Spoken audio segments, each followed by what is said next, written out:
We're at Ordour Sur Glance, the Martyr village. We're here to take a look around. This is the new entrance, takes you underneath the road and into the Martyr village. Here are some of the faces of the people that died in the massacre here at Ordour Sur Glance.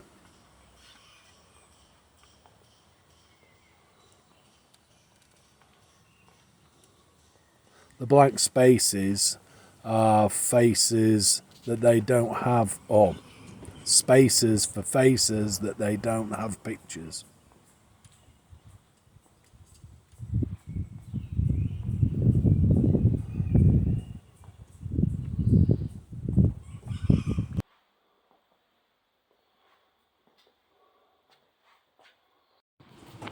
On June the 6th, 1944, the Allies proceeded to advance into France, hopefully to liberate France and Europe from the evil tyranny of the Nazis. News of this must have travelled fast through France, down to even here at Ordour Sur Glance. So people would have been wondering, how long will it be before we'll be liberated? Will we be liberated? Well, only 4 days later, some serious events occur here.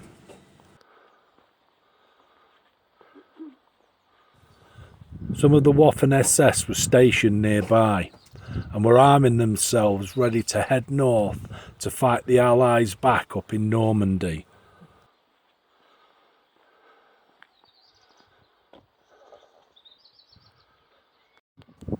The commander of the SS received a message stating that one of his officers had been taken hostage somewhere near Ordour Sur Glance, I think in a village nearby. 200 men and 12 trucks set off for Ordour Sur Glance and entered the village. The Waffen SS commander ordered that the village be surrounded and everybody was rounded up and brought into the town square. All the men, women and children were brought there. They were separated then, and the men were taken off to one area and the women were taken off to a church. In total there were 652 inhabitants. The search included looking for explosives, also identity checks.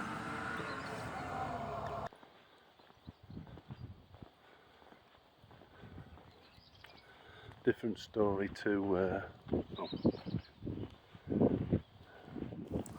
Ultimately though, the Nazis had come for their hostages and they'd come to take some reprisals for it. They asked the men for the hostages. They asked the men if there were any arms in the village. They searched the men. They went and ransacked the village, taking anything and everything of value.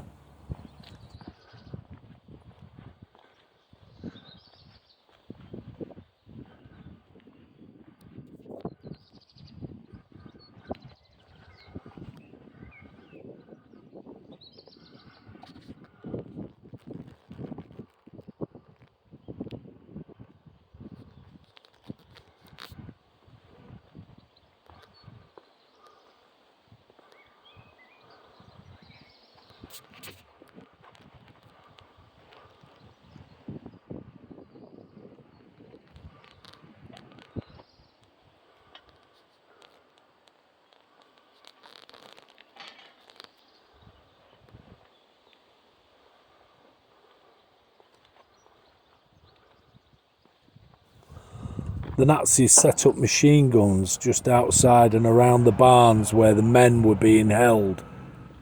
They brought the men out and then proceeded to mow them down with machine gun fire, killing every single man. Once they'd shot them all down, they set fire to the bodies. 190 men were killed in the slaughter.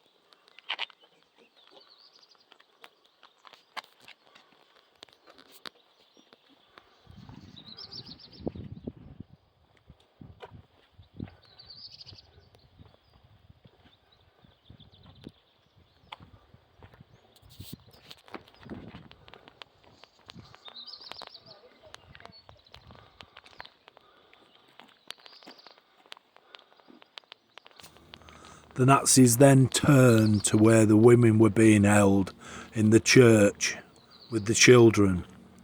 They barred the doors. They threw in ammunition that was asphyxiating. They threw in incendiary devices. They threw in grenades to try and set fire to the church, or try to set fire to the church.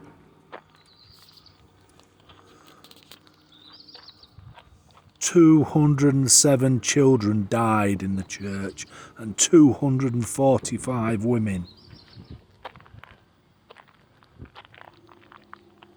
There was but 10 survivors in total.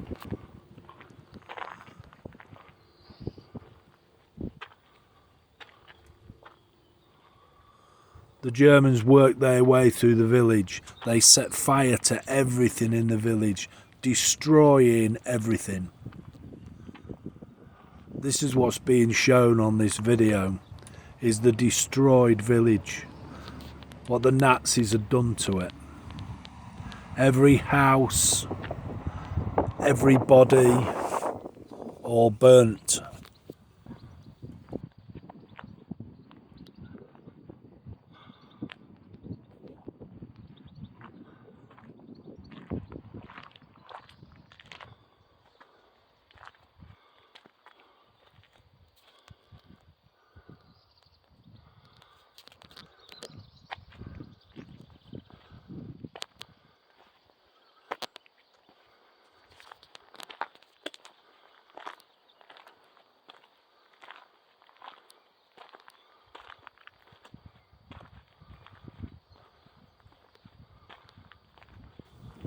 Once the village had been ransacked and everybody had been killed, the bodies had been set fire to, everything had been burnt down, they proceeded to leave the village.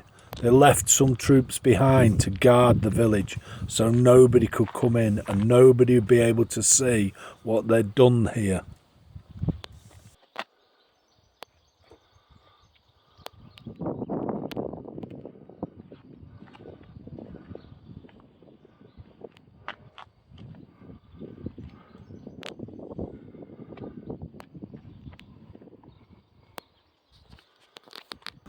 A few days later, the Waffen-SS returned to hide everything that they'd done, so there'd be no proof of what had taken place. The charred bodies were gathered together and thrown down into wells or into pits to cover up what they'd done.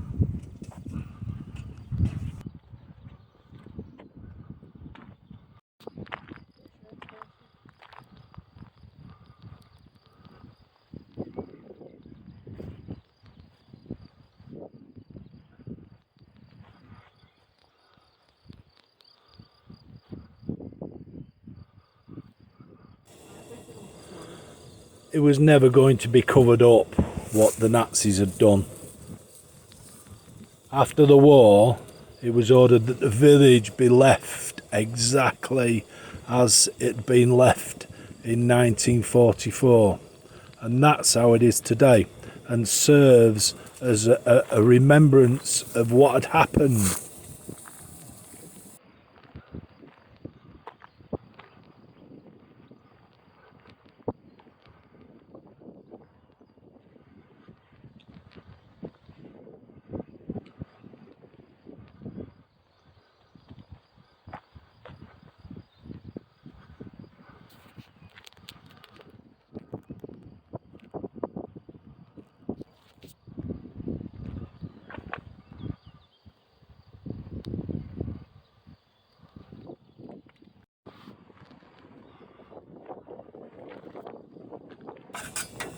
Post-war efforts to bring the SS men to trial were hampered by the difficulty of locating and identifying the Germans, many of whom had been subsequently killed in action and by legal complications. Finally, in 1953, 21 of the 200 SS men were brought to trial. All but one were convicted. 5 of them received terms of imprisonment and 2 were executed.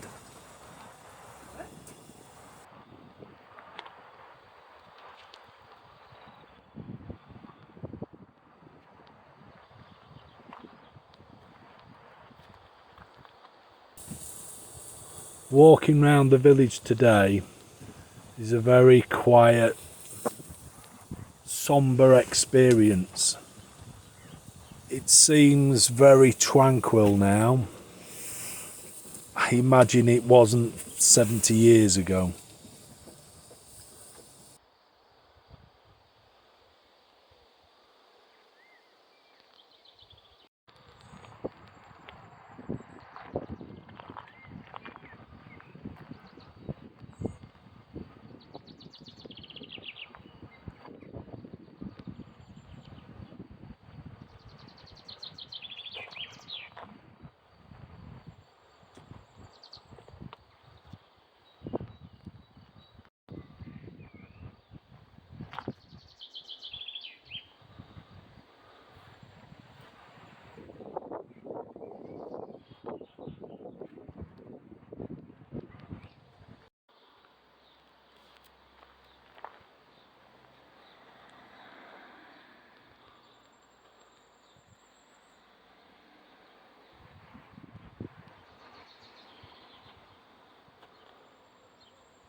Because the SS had gone back to the village and tried to clear up their heinous crimes, it made it very difficult to recognise who were the bodies, which body was which family did it come from. You have to remember as well that it wasn't just men, women and children that died. I mean, the age, they go down to somewhere 2 and 3 months old to 70 or 80 years old. It didn't really make any difference who they were slaughtering.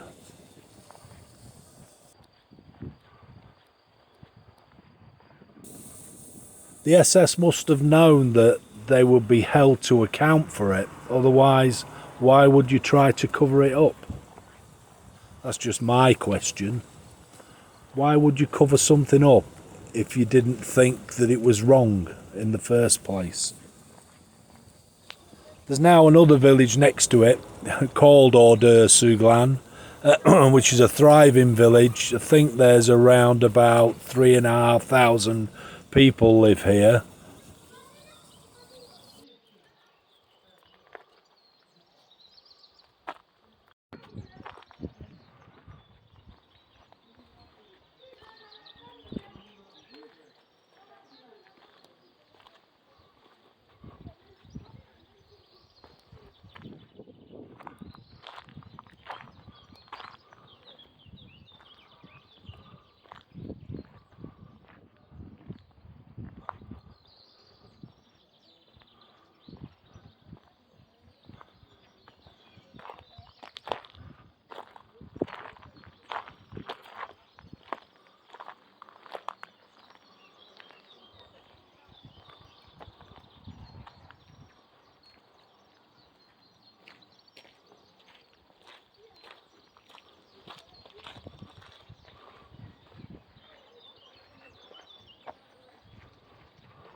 This is the church that the women and children were murdered in.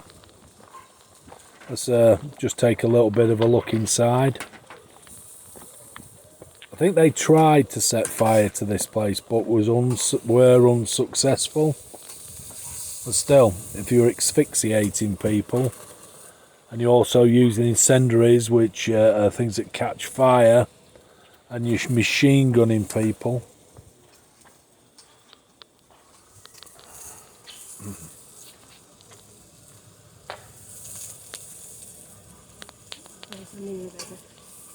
Quite a haunting experience. I think they tried to blow the roof off it.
Don't you repaired things then, didn't you?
Just on the outskirts of the village is a memorial. It's in the cemetery itself, Ordour Sur Glance cemetery. The memorial there is for those that died, especially for those who nobody knows which one is which, or which body is which. Those that are not here in this part entombed are with their families in the rest of the cemetery.